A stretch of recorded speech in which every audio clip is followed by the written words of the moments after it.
But I mean, again, it didn't really work. So I can't, I wouldn't say that it's like, oh, well, yeah, you can do it that way too, I guess. We haven't been able to make it really slay yet. So, Thank you. all right, Next up thanks. is Alan with insect management and blueberries. I want to make fun of Louis. Hey, Louis, my insect trials don't fail all the time. Okay, okay. I do a lot of work on in blueberries, a lot of work in on insect or things that kind of like insects. Um, I do a lot of this work with Tom Walters, so he needs some acknowledgement. Um, some people may not be familiar with symphyllans and blueberries, not an insect. They, they need to have 6 legs to be an insect, but it is an arthropod. Um, Historically, symphyllans has always been a problem in blueberries. It just haven't been a problem here. They like heavier soils, and historically they were on the lighter, higher soils.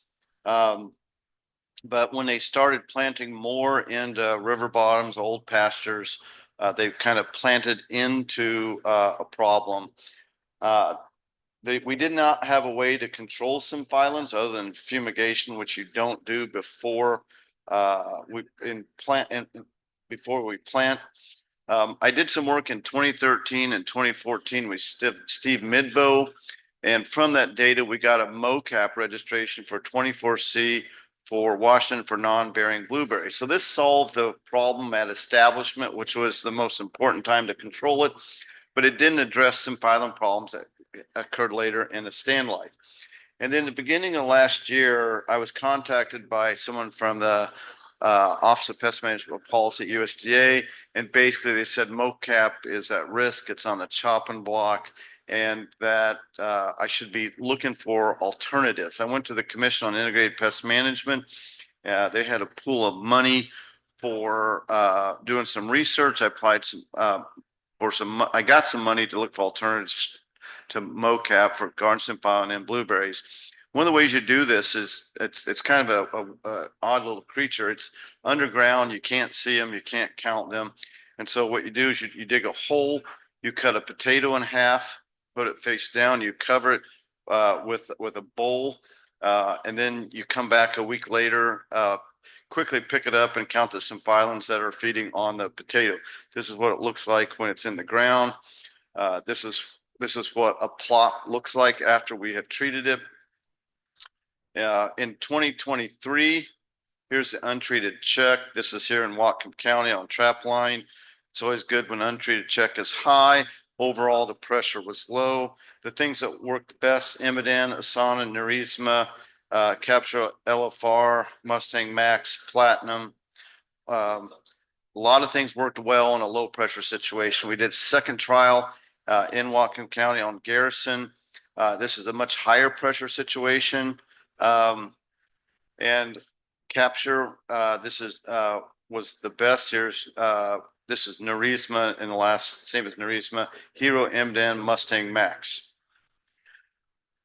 We repeated the work this year. We adjusted things. The best product here was bifenthrin. There was MOCAP. Here's Imidan, Mustang Max. We did it again in another location. So 2 trials in 2 years for a total of 4. Really heavy pressure, really, really heavy. MOCAP is the best, Imidan and bifenthrin. So 3 out of the 4 had bifenthrin was one of the most effective products. And so I'm now in negotiations with a company to go for a 24C registration for bifenthrin for garden symphyllin. The product is cheaper, much safer to handle than MOCAP. The registration I'm pursuing will allow use on bearing and non-bearing acres, which we can't do now. We can only do non-bearing with MOCAP. So this would be more flexibility. Part of the work, besides just generating the efficacy data, I also will work with the companies to get a registration. And so as soon as I get the registration, this project is complete. Going to move on to the next one is aphids. Aphids did not used to be thought of that big of a concern. If you went and looked when there was a big planting boom in Whatcom County for blueberries, you look at the first 2 or 3 years, every field was loaded with aphids because nobody cared about aphids. You can go any non-bearing field and find all the aphids that you want until our friends to the north gifted us with shock and scorch and all these other viruses. And we presume it's vectored by Ericaphus, maybe other ones. We know that green peach aphid is the most notorious vector of viruses in the world. Probably other species of aphids do this. This is keeping with my trend. This is the fifth talk I've given, and I have swiped information from other people. This is something I swiped from Tom Walter's proposal about viruses. We used to tolerate aphids, particularly in non-bearing plants, but aphids now have to be controlled at first detection. Blueberry viruses have made effective pollinator safe aphid management essential to blueberry production. We need to spray for them even during pollination. Is this a problem for organic blueberry growers? I know there's shock and blueberry virus L in Eastern Washington. When I say here, I mean Eastern Washington. That's where I was at when I put this slide together. I'm sure there's virus detections going on in organic blueberries in Western Washington. The viruses are vectored, most of the viruses are vectored by aphids. It's only a matter of time before the organic growers on the east side need them. And so organic growers not only need to be able to control aphids, it's more important for them because it's going to be harder for them because their insecticides are just poorer. So, but don't worry, we got plenty of aphids. We have so many, Actara and Admira, all the way to Zeta sapermethrin, which is Mustang Max. We got them from A to Z. It is not a problem controlling aphids. And we got even more organic insecticides and conventional that claim aphid control on blueberries. So what are we worried about? Well, when you look at pollinator or bee safety statements on the label, Transform would be one of my go-to. It's cost effective, it is fast, it is cheap, but you can't use it during bloom time. Actara, you can't use during bloom time. All of these products are not allowed to be used. Almost all of the aphid products cannot be used during bloom time. The products that are registered that say aphid on the label that can be used during bloom time is just Savanto, Acel, NAC, and Movento, maybe. Even Movento's got some language that makes it talk like it wasn't clear whether you can. And so, however, Belief is an awesome aphicide. It's in the process of being registered by the IR4 project and also has activity against thrips. Planazolan is another product that's coming. We know Belief is bee safe. I don't know about the new Planazolan that's coming. So anyway, I've done a lot of aphid work on a lot of crops, and I tell you, if nothing else, am an aphid killer, and I know how to kill aphids.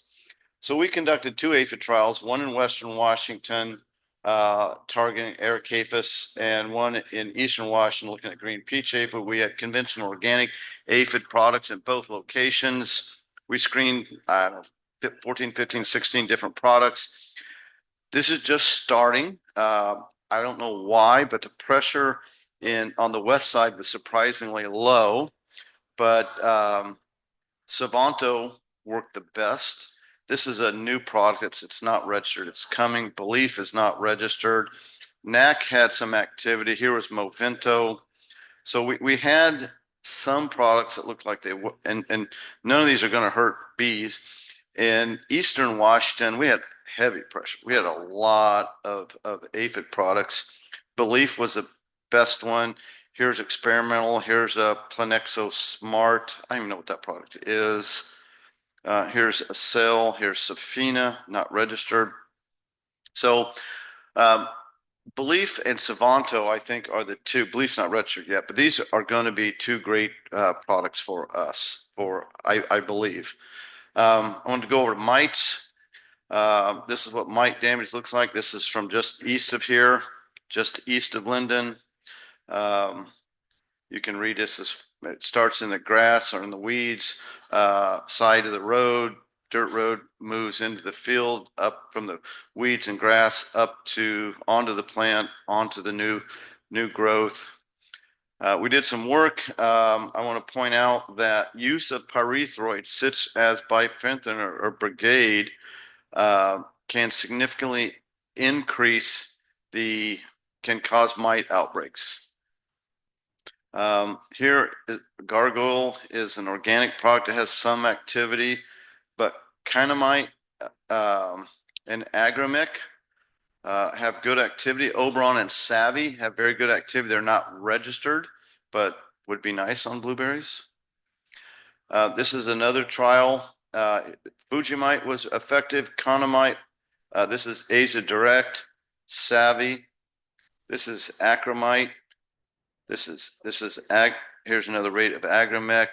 In this case, bifenthrin or brigade didn't flare.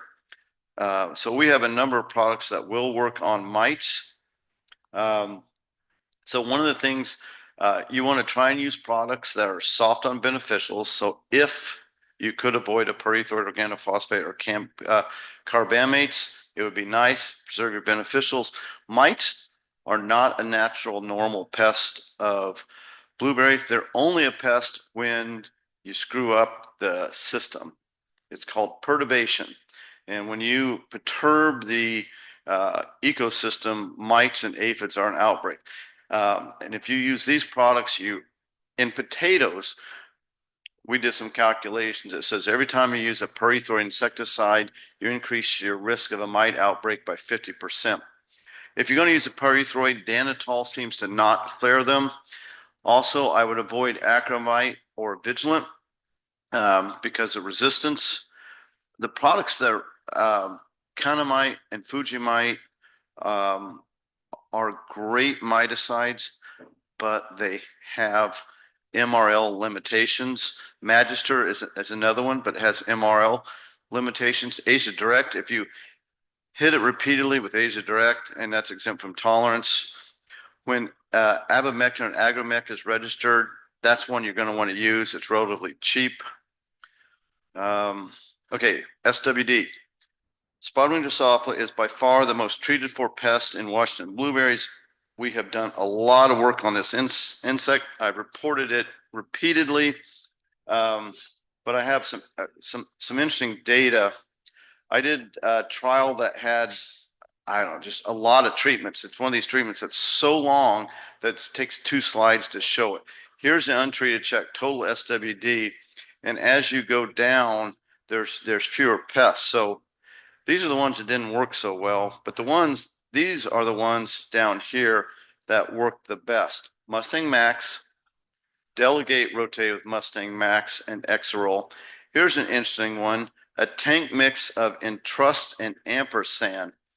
Nobody knows what ampersand is in here, but it's a hot new surfactant from oh shoot, I can't remember the name of the company. A product no one's heard of from a company no one's heard of. But ampersand, we did some work with it. Here's another thing. Here is Biopropel. We mixed Biopropel is a new product no one's ever heard of. It is from Greenlight Biosciences, and when you mix a product with Biopropel, it makes this product more effective. Now, I would normally say it's a synergist, but apparently it's not a synergist. But if you notice, Mustang Max here was the most effective at 4 fluid ounces. Biopropel with Mustang Max at 2 ounces was essentially not statistically different. Delegate at a low rate was, let's see, Delegate at 2.5 with Biopropel was as effective as Delegate at 4.5 ounces on it by itself. So the interesting thing out of this project is this product called BioPropel. Uh, Allows you to use some products at lower rates without a reduction in efficacy. Let me see if I can. This is here's Entrust at 2.4 ounces plus BioPropel. Here's Entrust. Let's see, that's Entrust with ampersand at 4.8. So anyway, here's Wrath, by the way. So what's up with Wrath? I'll get. Oh, that's a different talk. I'll talk about Wrath in my next presentation. Okay, last thing. Louis Nottingham and I are working to screen blueberry SWD populations for resistance. SWD has developed resistance to Entrust over a very wide area in California. There are organic crops of blueberries where they can't control SWD because of resistance. And they've also developed resistance to Mustang Max and some other insecticides. This resistance is not nearly as widespread as this, but resistance in SWD in California has become a very bad problem. So Louis and I got some funding. He screened 5 populations of Skagit-Whatcom. I've checked them in Lewis, Benton, Franklin, and Walla Walla counties. And so far, we have no resistance in any of the products we screened for, but we need to sample a much larger number of populations. And I am going to stop here. I think I can get you back on schedule. Who's running this show back there, WSU?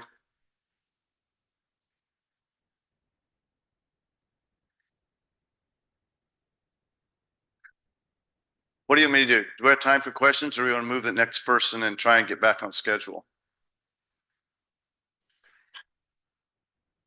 But you have time for questions. All right. How much time do I have? I'm gonna lie and say 5 minutes, but I think you have 10. No, we'll do 5. Okay. We'll do 5. Anybody got a question? Got an insect or insecticide question? Late in the meeting, everybody wants to go home. Yes. Uh-oh. Dr. Nottingham. Alan, you hear Yes. me? What's your favorite organic product for aphids? So this is how you control aphids organically. Jeff Nichols, are you still here? Is the high rate of Asia Direct 56 ounces? Correct. Okay, the maximum label rate, you don't want to say how much that costs, do you? No, just say no. So the high label rate of azadirachtin is 56 ounces.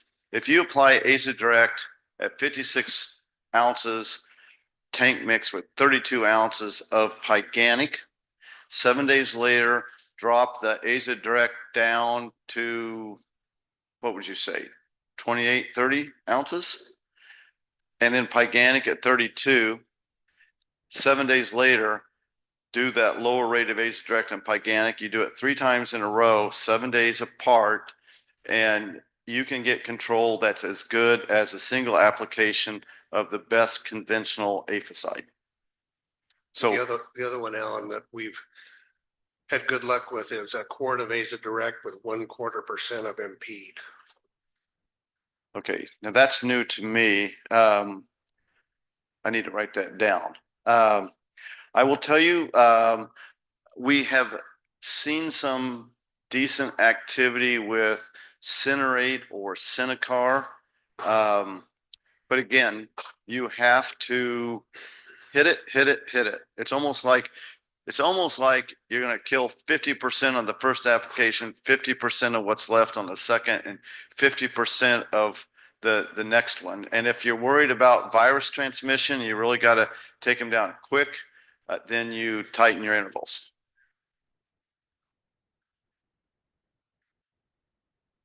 Any more questions? Yes.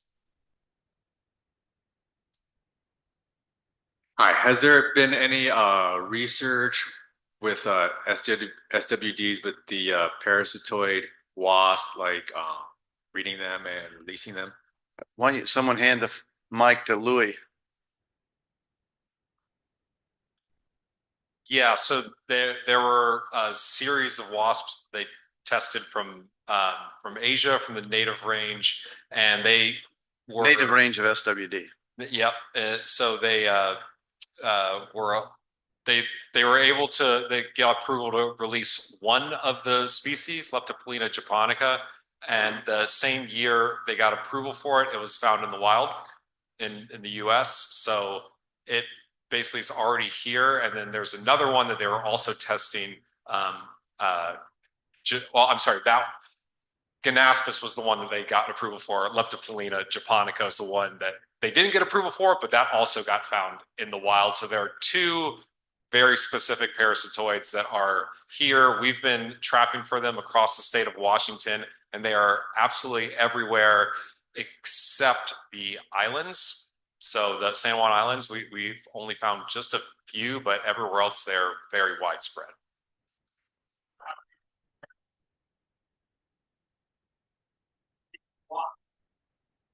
They are breeding them, but they're already in the wild, so it's Okay. not really necessary. But in Oregon, they are actually doing releases to try to increase the populations. So far, they're not really seeing that it makes much of a difference to release them on top of the wild. We got a better idea, or Louis has a better idea. Tell him about your sterile release. I believe, well, I think the gentleman was there for the talk, but yeah, we're interested in releasing sterilized males. There's a company out of St. Louis that has found a way to create them very cheaply using CRISPR technology, and they have a really cool release mechanism where they can ship you the sterile males and you can do releases of them. And this has been a method that's been shown to work in many different agricultural pest systems throughout the world. And the United States in particular. So we're really excited to test that. All right, very good. Let's introduce the next person.